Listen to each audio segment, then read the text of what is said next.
오늘은 관계 회복을 위해서라는 말씀을 함께 나누고자 합니다. 여러분은 주변 사람들과 좋은 관계를 맺고 계십니까? 자신 있게 그렇다고 대답할 수 있는 분은 많지 않을 것 같습니다. 평소에 내가 관계에 자신 있는 분이라 할지라도 나와 관계가 틀어진 사람 한 사람 정도는 분명히 있을 것 같습니다. 여러분, 직장에서 관계는 어떻습니까? 한번 제가 예를 들어 보겠습니다. 여러분이 만약에 밤새도록 보고서를 썼는데 아침에 직장 상사가 출근해서 그 보고서를 한번 읽자마자 바로 다시 쓰라라고 한다면, 밤새도록 만든 보고서인데 바로 다시 쓰라 한다면 여러분, 그 상사와 좋은 관계를 유지할 수 있을까요? 그렇게 만든 보고서를 가지고 상사가 마치 자기가 보고서를 작성한 듯 하면서 발표를 하고 모든 칭찬을 가로채게 된다면 여러분, 이런 상사와 좋은 관계를 맺을 수 있으시겠습니까? 가정에서도 마찬가지입니다. 가정에서 분명히 죽고 못 살아서 결혼했습니다. 그렇지 않습니까, 여러분? 근데 아니라고 하시는 분도 계신 것 같네요. 젊었을 때 분명히 너무나 사랑하는 관계여서 결혼을 했는데 왜 이렇게 변한지 모르겠습니다. 꼬인 관계를 풀겠다고 대화를 시작해도 결국 그 끝은 부부싸움이 되기가 일쑤입니다. 여러분, 직장에서도 가정에서도 심지어는 교회에서도 좋은 관계를 맺는 것은 쉬운 일이 아닙니다. 오늘 본문에서 야곱과 라반은요, 갈등을 봉합합니다. 사실 이 라반과 야곱 사이의 갈등은요, 20년 넘는 오랜 세월에 걸친 갈등이었습니다. 그 20년 동안에 수많은 상처를 받고 상한 감정으로 얼룩져 있었던 것이 이 라반과 야곱의 사이였습니다. 그런데요, 처음부터 이렇게 나쁜 관계는 아니었습니다. 야곱이 에서를 피해서 라반의 집에 도착했을 때 라반은 야곱을 굉장히 환대합니다. 창세기 29장 13절 말씀을 보시면요, 라반이 그의 생질 야곱의 소식을 듣고 달려나와서 그를 영접하여 안고 입맞추며 자기 집으로 인도하여 드리니 야곱이 자기의 모든 일을 라반에게 말하매. 라반은요, 처음 야곱을 만났을 때에 순수하게 그냥 그 야곱을 환영합니다. 야곱도 그 환영에 마음이 활짝 열려서 자기에게 있었던 모든 일들을 라반에게 솔직하게 이야기합니다.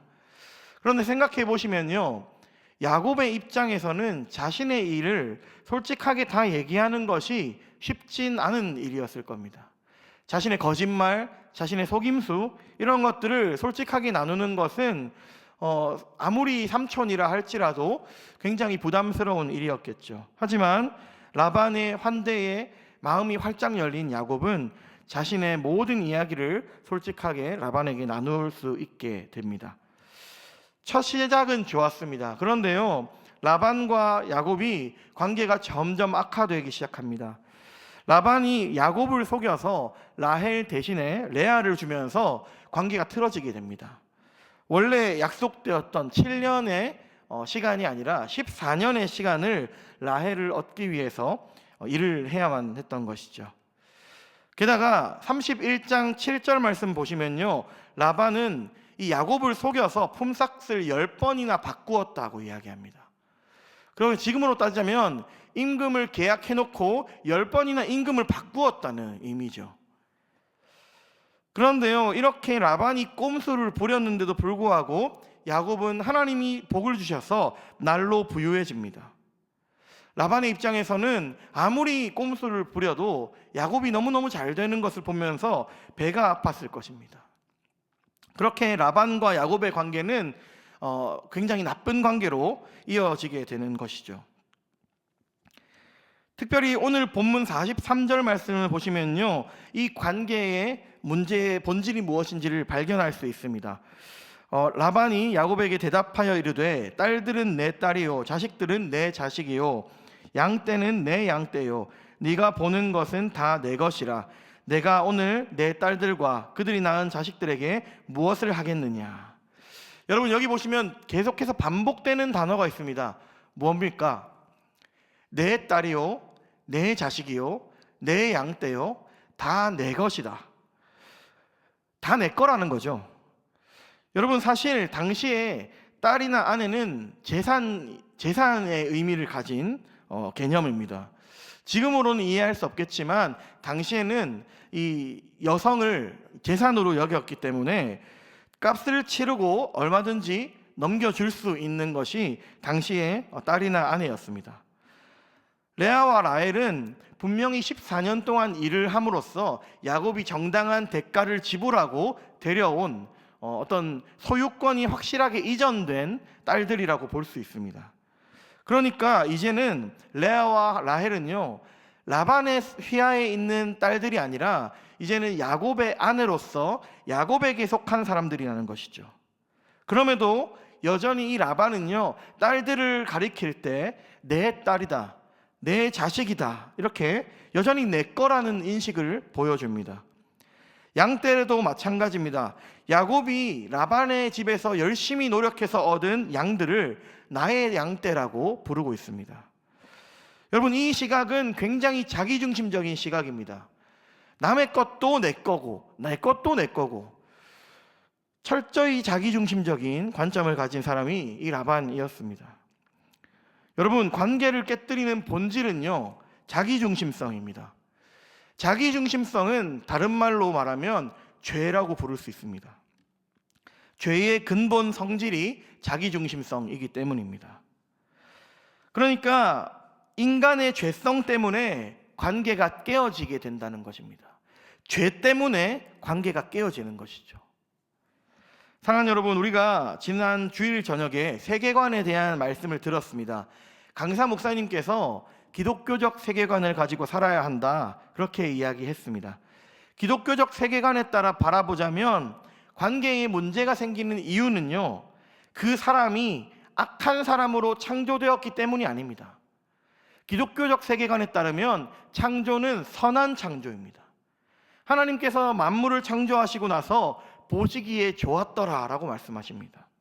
그러니까 하나님께서는 선하게 창조하셨습니다. 하지만 죄의 영향으로 우리 선하게 창조되었던 존재가 망가진 것이 우리의 이 타락의 결과인 것이죠.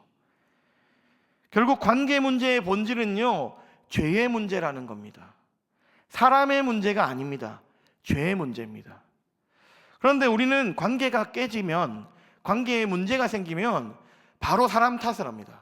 이 사람은 이게 문제고, 이 사람은 이게 어떻고 저떻고. 우리는 계속해서 사람의 문제로 이 관계의 문제를 이어가려고 합니다. 하지만 그게 본질이 아니라는 것이죠.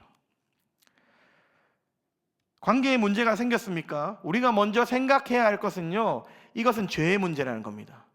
사람에게 돌릴 것이 아니라 죄의 문제로 바라보는 관점의 전환이 필요합니다.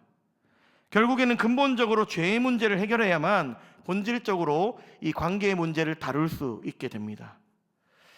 그렇다면 이 죄의 문제는 어떻게 다룰 수 있을까요? 여러분, 우리가 잘 알지 않습니까? 여러분, 우리가 어떻게 죄의 문제를 해결했습니까? 우리는요, 예수 그리스도를 믿는 믿음으로 그 예수 그리스도께서 십자가에서 이루신 그 속죄의 죄사함을 내 삶 가운데 받아들일 때 나의 죄의 문제를 해결할 수 있습니다. 요약하자면 우리가 겪게 되는 모든 관계의 문제의 본질은 자기중심성입니다. 다른 말로 말하면 죄입니다. 그러므로 관계 회복을 위해서는 철저히 죄의 관점으로 바라보고 죄를 해결하기 위한 접근이 우리에게 필요하다는 것이죠. 믿음으로 내 주인은 하나님입니다 인정하고 십자가의 은혜를 믿음으로 받아들일 때 우리는 관계를 해결할 수 있는 출발점에 서게 된다는 겁니다. 사랑하는 여러분, 다른 사람에게 자꾸 관계에 어떤 문제를 돌리지 않으셨으면 좋겠습니다. 관계 문제의 본질은 죄의 문제입니다. 다른 사람의 죄의 문제는요, 내가 해결할 수 없습니다. 우리가 할 수 있는 것은 내가 나의 죄의 문제를 해결하는 것이죠. 따라서 오늘 본문의 라반과 같이 내가 주인이고 싶어하는 우리의 죄성을 해결하지 않으면 결코 본질적으로 관계의 문제를 해결할 수 없다는 것입니다. 하나님 안에서 나의 주인됨을 내려놓고 하나님을 철저히 나의 온전한 주인으로 모시고 신뢰할 때에 우리는 건강한 관계를 맺을 수 있는 출발점에 서게 된다는 사실을 믿으시길 바랍니다. 본문 44절 말씀을 보시면요, 라반은 야곱에게 관계의 문제의 본질을 꿰뚫는 제안을 합니다. 44절 말씀입니다. 이제 오라, 나와 내가 언약을 맺고 그것으로 너와 나 사이에 증거를 삼을 것이니라. 라반은 틀어진 관계를 회복시키기 위해서 나와 네가 언약을 맺었으면 좋겠다 제안합니다. 그리고 그 언약의 증표로 돌 무더기와 돌 기둥을 세우게 되는데요, 오늘 본문을 보시면 다양한 이름이 있지만 가장 중요한 이름은 49절 말씀에 나오는 미스바라는 이름입니다. 49절 말씀 보시면요, 우리 함께 49절 말씀을 함께 읽겠습니다. 또 미스바라 하였으니 이는 그의 말에 우리가 서로 떠나 있을 때에 여호와께서 나와 너 사이를 살피시옵소서 함이라. 아멘. 미스바의 뜻이 뭡니까? 여호와께서 나와 너 사이를 살펴달라. 그러니까요, 지금 이 라반이 제안한 언약은요, 인간과 인간이 맺는 언약이 아닙니다. 하나님께서 중재자가 되어주시는 사람 사이에서 하나님께서 철저히 그 언약을 지키게 만드시는 하나님을 중심에 둔 언약이라는 것입니다. 사랑하는 여러분, 20년 넘게 불화를 겪어왔던 라반과 야곱은 오늘 하나님 안에서 언약을 맺음으로써 관계 회복을 하게 됩니다. 여러분, 진짜 관계 회복은요, 하나님 안에서 하나님을 중심에 두고 이루어진다는 것을 우리가 반드시 기억하면 좋겠습니다. 하나님을 중심에 두는 것, 하나님을 우리 사이에 중재자로 두는 것, 이것이 관계 회복의 본질적인 해결책입니다. 아까도 얘기했지만 관계 회복은 죄 문제로부터 비롯되었기 때문에 하나님 안에서의 회복이 꼭 필요하다는 것이죠. 하나님이 없으면 우리는 결코 우리의 죄의 문제를 해결할 수 없습니다. 죄의 문제로부터 비롯된 관계의 문제 역시 마찬가지인 거죠. 우리는 하나님 안에서의 회복을 통해 나의 죄의 문제를 비롯한 모든 관계의 문제까지 해결할 수 있습니다. 그런데 여러분, 우리가 실제 삶에서는 어떻게 합니까? 틀어진 관계를 회복하기 위해 여러분 어떻게 하십니까? 사실 제일 많이 하는 건요, 그냥 틀어진 관계는 틀어진 관계대로 놔두는 겁니다. 틀어진 관계를 바로잡기 위해서는 너무 많은 에너지가 듭니다. 그러다 보니까 틀어진 관계를 다시 바로잡으려는 시도조차 하지 않는 거죠. 수많은 사람들이 요새는 관계를 단절한 채 내가 편한 사람들과만 관계 맺으며 살아갑니다. 사실 이것은 건강한 관계의 방식이 아닙니다. 우리가 관계를 회복하기 위해서는 정말 단단히 마음을 먹고 회복해야겠다라는 결심을 하면서 대화를 하고 소통을 합니다. 제일 먼저 하는 것은 대화와 소통이죠. 그런데요, 문제는요, 우리가 겪게 되는 이 관계의 문제들이 대부분은 이 대화나 소통만으로 해결되지 않는 깊은 관계에 골이 있는 경우가 대부분이라는 것이죠. 적극적인 소통으로도 해결되지 않는 심각한 관계의 문제, 여러분 어떻게 해결해야 되겠습니까? 여러분, 이럴 때는요, 적극적인 소통만으로 해결되지 않습니다. 우리 관계의 중재자가 되시는 하나님 앞에 맡겨드리는 것이 반드시 필요하다는 것이죠. 사랑하는 여러분, 천국과 같은 관계를 원하십니까? 우리의 관계를 하나님께 올려드리고 하나님 앞에서 우리의 관계를 놓고 기도로 씨름하게 되시기를 주님의 이름으로 축복합니다. 이 씨름을 통해 하나님이 우리 관계의 주인이라는 것을 명확히 할 때에 주님께서 우리의 관계의 문제를 책임지실 줄 믿습니다. 그런데 한 가지 현실적인 질문이 있습니다.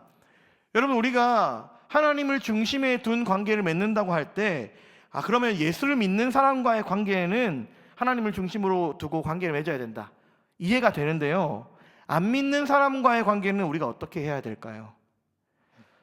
결론적으로 말씀드리자면 우리는 믿는 사람뿐만 아니라 안 믿는 사람들까지도 철저히 하나님을 중심에 모시고 하나님을 중재자로 삼은 관계를 맺어야 합니다.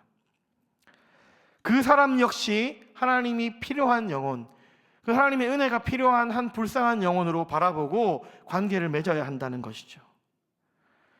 오늘 본문의 라반을 보시면요, 우리가 라반을 오늘 본문만 딱 보시면 라반이 뭔가 신앙이 좋구나 이렇게 오해하기가 쉬운데요, 사실 라반은 드라빔을 집에 모시고 사는 우상숭배자였습니다. 드라빔을 잃어버리니까 딸을 쫓아옵니다. 어떻게 해서든 그 우상을 되찾겠다는 일념을 가지고 쫓아오게 되는 것이죠. 라반은요, 하나님을 어느 정도 알고 있었고 하나님을 그 부모의 하나님으로 인정하고 있었지만 그의 신앙의 밑바탕에는 우상 숭배가 가득했습니다. 그럼에도 하나님을 중심에 모시고 야곱과 언약을 맺는 것을 라반이 즐겁게 이어간다는 것이죠. 53절 말씀 보시면요, 아브라함의 하나님, 나홀의 하나님, 그들의 조상의 하나님은 우리 사이에 판단하옵소서 하매. 여러분, 이게 누구의 대사일까요? 아브라함의 하나님, 나홀의 하나님, 그들의 조상의 하나님은 우리 사이에 판단하옵소서. 이 얘기를 하는 것은요, 야곱이 아닙니다. 라반이 지금 이 얘기를 하는 겁니다. 우상숭배자였던 라반의 입에서 우리 조상의 하나님이 우리 사이에 계셔서 우리 사이의 관계를 중재해 주기를 원한다는 얘기를 자신이 한다는 것이죠. 여러분, 지금 이 시대에 살아가는 수많은 믿지 않는 사람들도 마찬가지입니다. 관계가 무너져서 괴로움을 당하는 사람이 얼마나 많은지 모릅니다. 그 사람들도 이 관계의 문제를 해결할 수 있다면 하나님, 누구라도 내 관계를 중재해 주면 좋겠다, 이러한 갈망을 가지고 살아가는 것이 이 시대의 수많은 사람들입니다. 그렇게 하나님께서 우리의 관계를 다스리실 때에 우리와 믿지 않는 가족, 우리와 믿지 않는 직장 동료, 우리와 믿지 않는 주변 이웃들과의 관계가 하나님의 은혜 가운데에 회복되게 된다는 것이죠. 바라기는 저와 여러분이 모든 관계를 주님께서 중재하시는 은혜가 부어져서 정말 회복된 관계를 맺게 되시기를 주님의 이름으로 축복합니다. 마지막으로 야곱과 라반의 관계의 끝은 어떻게 될까요? 52절 말씀 보시면요, 이 무더기가 증거가 되고 이 기둥이 증거가 되나니 내가 이 무더기를 넘어 내게로 가서 해하지 않을 것이요 네가 이 무더기 이 기둥을 넘어 내게로 와서 해하지 아니할 것이라. 이 관계의 끝의 결론을 한마디로 요약하자면요, 우리가 서로 해하지 말자입니다. 너도 나를 해하지 말고 나도 너를 해하지 않겠다. 이것이 라반과 야곱의 끝입니다. 20년 넘게 이어져 온 그 깊은 관계가, 이 깊은 갈등의 골이 서로 해치지 말자로 끝난다면 물론 그것 자체도 참 의미 있는 결론이겠지만 사실 오늘 하나님을 중심에 둔 사람들의 관계 회복으로는 좀 아쉬움이 남는 것이 사실입니다. 사도 바울은요, 그리스도인의 관계 회복에 대해서 에베소서 2장 14절에서 이렇게 말씀합니다. 그는 우리의 화평이신지라 둘로 하나를 만드사 원수된 것 곧 중간에 막힌 담을 자기 육체로 허시고 너희가 유대인이든지 이방인이든지 남자이든지 여자이든지 장년이든지 청년이든지 정치색이 어떤 색이든지 그가 우리의 막힌 담을 자기 육체로 허셨다. 이미 주님께서는요, 십자가에서 우리의 막힌 담을 헐어주셨습니다. 사랑하는 여러분, 관계의 회복은요, 기술이 아닙니다. 관계의 회복은요, 대화법을 배워서 되는 것이 아니고 감정을 잘 조절한다고 되는 것도 아닙니다. 진정한 관계의 회복은 예수 그리스도께서 우리 사이에 오실 때 시작이 됩니다. 주님의 십자가가 하나님과 우리의 사이에 있는 담도 허물어 버리셨지만 우리와 사람들 사이에 있는 담도 주님께서 십자가에서 이미 허물어 주셨다는 것을 믿으시면 좋겠습니다. 사랑하는 여러분, 우리가 예수를 믿는다는 것은요, 내가 하나님과 막힌 담이 무너졌다는 것도 인정하는 것이지만 동시에 나와 내 믿지 않는 이웃들, 나의 공동체의 많은 우리 동료들, 우리 직장 동료들, 교회의 많은 지체들, 이 많은 이웃들과의 관계의 담도 주님께서 십자가에서 허물어 버리셨다라는 것을 믿는 것이 그리스도인의 믿음입니다. 이어지는 15절에서 더 놀라운 말을 하는데요. 15절 말씀입니다. 법조문으로 된 계명의 율법을 폐하셨으니 이는 이 둘로 자기 안에서 한 세 사람을 지어 화평하게 하시고, 둘로 자기 안에서 한 세 사람을 지었다라고 합니다. 그 한 존재를 새롭게 만드심으로써 화평케 하셨다는 것이 주님이 이루신 관계의 회복입니다. 하나님은 유대인에게 너희 적당히 어느 정도 양보해, 이방인에게 찾아가서 너희는 유대인이 이만큼 양보했으니까 너희도 이 정도는 양보해야 될 거야, 이렇게 중간에서 중재하는 그런 화평을 가져오신 분이 아닙니다. 유대인과 이방인이 완전히 다른 존재이지만, 남자와 여자가 완전히 다른 존재이고, 청년과 장년이 연령적으로 너무 큰 차이가 있지만 이 둘을 자기 안에서 한 세 사람으로 합치게 되는 것, 완전한 한 사람으로 연합시키는 것이 주님이 가져오신 관계의 회복입니다. 하나님은 적당히 타협해서 싸우지 말라고 하지 않으십니다.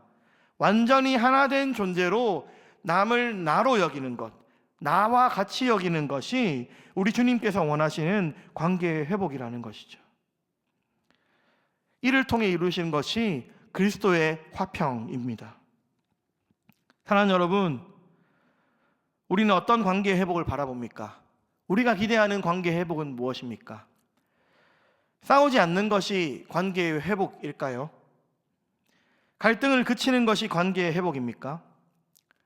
물론 그것도 일정 부분 의미가 있겠죠. 하지만 그것은 충분하지 않습니다. 하나님 안에서 한 세 사람으로 연합되는 것이 진정한 관계의 회복입니다.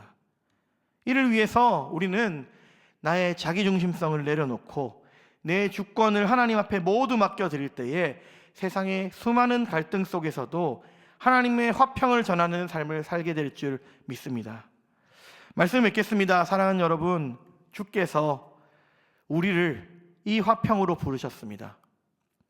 싸우지 않는 정도의 화평 말고요, 적당히 양보하는 정도의 화평 말고요, 주님 안에서 완전한 연합으로 우리를 부르셨습니다.